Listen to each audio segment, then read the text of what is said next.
you have never actually won an argument. I know that sounds like a strange thing to say, but think about it. Think about the last real argument you had. Not a small disagreement that got resolved in 5 minutes. A real one with someone who matters to you, a partner, a parent, a colleague, a friend you have known for years. You said your piece, they said theirs. It went back and forth. It got louder. It got more personal than either of you intended. And eventually somehow it ended. Maybe one of you walked away. Maybe someone said sorry just to make it stop. Maybe it just ran out of steam and you both went quiet. But here is the question nobody asks after an argument ends. Did anything actually change? Not who spoke last, not who had the better point on paper. Did the other person actually shift? Did they actually see something differently? Did the relationship come out of it stronger, or did it come out bruised and slightly more guarded than before? Because winning an argument and actually changing something are two completely different things, and most people spend their entire lives confusing one for the other. The Stoics spent a lot of time thinking about conflict, not because they were aggressive people, because they were surrounded by it. Marcus Aurelius ran an empire. Every single day he sat across from people who disagreed with him, who challenged him, who had their own agenda and their own version of events and their own conviction that they were right. And he could have crushed any of them. He had the power to end any argument immediately just by virtue of who he was. But he did not. Because he understood something that most people in positions of power and most people in ordinary arguments never figure out.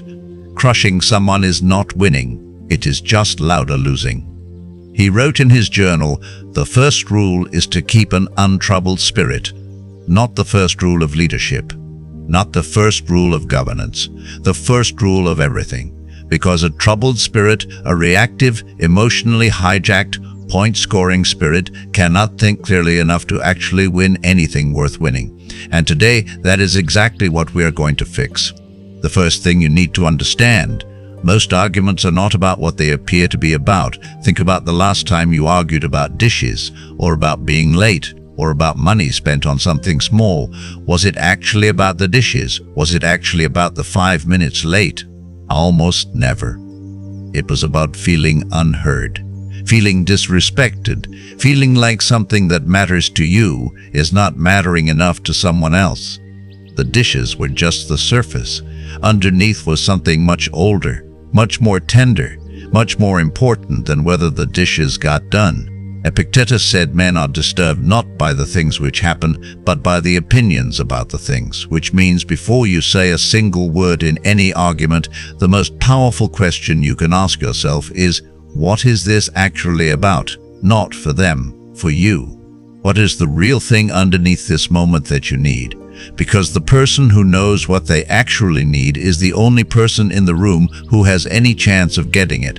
Everyone else is just making noise about dishes. The second thing, the person who stays calm always has the advantage. Always. Not sometimes, not usually, always. Here is why. When you are calm, your brain works. When you are reactive, when the heat rises and the voice gets louder and the words start coming faster than the thoughts behind them, your brain stops working properly, not metaphorically, literally. The part of your brain responsible for clear thinking, measured response, and considered language gets bypassed. And you are left operating from pure impulse, saying things you will spend the next 3 days wishing you could take back, making points you cannot even remember making by the time the argument ends, giving the other person ammunition they will use against you, not just in this argument, but in every argument that comes after it. Marcus Aurelius wrote how much more harmful are the consequences of anger than the circumstances that aroused it. Read that again. The consequences of the anger more harmful than the thing that caused it, which means every time you lose your calm in an argument, you have already lost. Not the argument, something more important than the argument. Your clarity, your credibility, your ability to actually say the thing that needed to be said. The person across from you who stays calm while you lose yours has just won without saying a single additional word. Be that person. In every argument, in every conflict, In every moment where someone is doing their best to pull you out of yourself, be the one who stays. The third thing, ask more than you argue. This is the one that will feel counterintuitive, because when you are in an argument, when you know you are right, the last thing you want to do is ask questions. You want to make statements, clear, firm, undeniable statements that lay out exactly why you are correct and why the other person needs to reconsider. But here is what statements do in an argument. They create walls. Every statement you make, however true, is something the other person now has to defend against. It triggers something primal in them, the need to not be wrong, the need to protect their position. And the moment that need kicks in, they stop listening to you completely. They are no longer thinking about whether you have a point.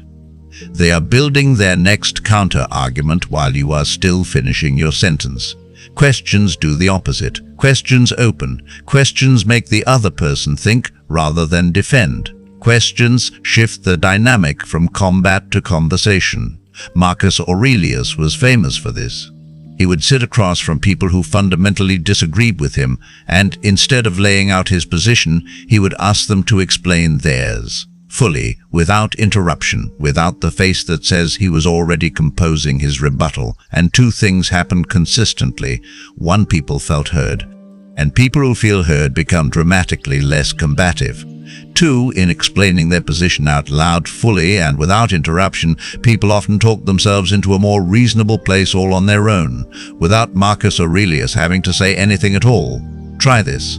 Next time you are in an argument and every instinct you have is screaming to make your point, ask one question instead. Just one. Help me understand, what would you need to see or hear for this to feel resolved? That question does something remarkable. It moves the conversation from the past, from who said what and who was wrong, to the future, to what actually matters, which is how do we actually fix this? The fourth thing. Agree with what is true even when it hurts. This is the hardest one, because in any argument, even the ones where you are mostly right, there is almost always something the other person is saying that has some truth in it. And most people, because they are in combat mode, cannot see it, or they can see it, but they refuse to acknowledge it, because acknowledging it feels like losing. But here is what actually happens when you find the part of their argument that is true, and you say it out loud before they do. The entire energy of the conversation changes, because they came in expecting a fight. They came in with their defenses up and their arguments ready, and their version of events fully rehearsed. And instead of fighting them, you said, actually, you are right about that part. And they do not know what to do with that, because it was not what they came for. Seneca wrote, yield to the person you are arguing with, and you will often find that person is suddenly willing to yield to you. That moment, that specific moment of voluntary agreement, is more disarming than any argument you could have won on points, because it shows something that arguing never can. It shows that you are not in this to win, you are in this to find the truth, and the person who is searching for the truth is the most trustworthy person in any room. The fifth thing, know when the argument is not yours to win. This is the one that takes the most practice, but it might be the most important, because not every argument is worth engaging with. Not every conflict deserves your full presence. Not every person who wants to fight you is fighting about something real. Some people argue because they are hurting and they need somewhere to put it. Some people argue because arguing is how they feel in control of something when everything else feels out of control. Some people argue because they have already decided the outcome and the conversation is just the performance that surrounds it. And no amount of Stoic wisdom, no amount of calm questioning and genuine agreement and patient measured response is going to change what was never actually open to change. Marcus Aurelius wrote, it is not worth it to be troubled by things I cannot control. And sometimes the most powerful thing you can do in an argument is recognize that you are not in a conversation, you are in a performance, and then quietly, without drama, without the grand exit speech that would just become another thing to fight about, you step off the stage, not because you lost, because you understood something the other person did not. That some arguments are not designed to be resolved, they are designed to drain you. And the person who recognizes that earliest and walks away with their peace intact is the only one who actually wins. So here is what winning an argument actually looks like, according to the Stoics. According to Marcus Aurelius, who dealt with more conflict in a single year than most people face in a lifetime. It does not look like the other person admitting they were wrong. It does not look like getting the last word. It does not look like making a point so perfectly constructed that they have no choice but to concede. Winning an argument looks like this. You stayed calm when they did not. You asked when every instinct said argue.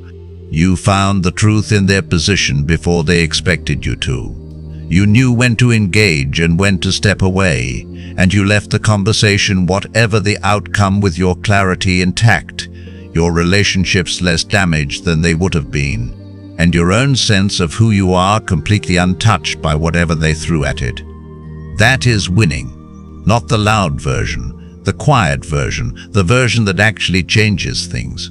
If this shifted something for you, share it with one person who is in the middle of a conflict right now and needs to hear this. New Stoic wisdom here every single week.